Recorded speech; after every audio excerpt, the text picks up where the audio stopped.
ঝিনাইদহ ঢাকা মহাসড়ক এ সড়কের পাশে অবস্থিত ঝিনাইদহ 25 শয্যা শিশু হাসপাতাল। ব্যবসায়ী প্রতিষ্ঠানের দখলে মূল ফটক, আড়ালে পড়েছে শিশু হাসপাতালের ঢোকার প্রবেশপথ। যে কেউ এলে খুঁজে নিতে হয়। আমরা দেখতে ও জানতে চাই, খুলনা বিভাগের একমাত্র বিশেষায়িত শিশু চিকিৎসা কেন্দ্র ঝিনাইদহ শিশু হাসপাতালের এই হাল কেন? 25 শয্যার হাসপাতাল, কিন্তু প্রতিদিন রোগী আসে 50 থেকে 60 জন। অনেক শিশু ভর্তি হতে না পারে ফিরে যেতে হয়। আরও শয্যা বাড়ানো উচিত। আর পরিষ্কার পরিচ্ছন্নতার বিষয়টা হচ্ছে একদমই বাজে অবস্থা।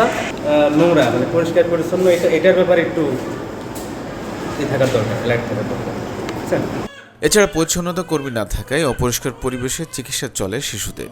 তখন এমন হয় যে আমাদেরই আমরা যারা নার্স আছি, এদের যে অক্সিজেন সিলিন্ডার, পরিষ্কার পরিচ্ছন্ন ইত্যাদি, এইগুলো ওভারকাম করা খুবই কঠিন হয়ে যায়। ল্যাব টেকনিশিয়ান থাকলেও কাজ নেই, কেননা হাসপাতালে নেই কোনো ল্যাব। শিশুদের বিভিন্ন পরীক্ষা নিরীক্ষা করাতে ছুটতে হয় 4 থেকে 5 কিলোমিটার দূরে বেসরকারি প্রতিষ্ঠানে। কয়েকজন আউটসোর্সিং করে পরিচ্ছন্নতা কর্মী নেওয়া হয়েছে, কিন্তু সরকারিভাবে তাদের বেতন না দেওয়ায় হাসপাতালের জায়গায় কলা চাষ করে বিক্রির পর তাদের পারিশ্রমিক দেওয়া হয়।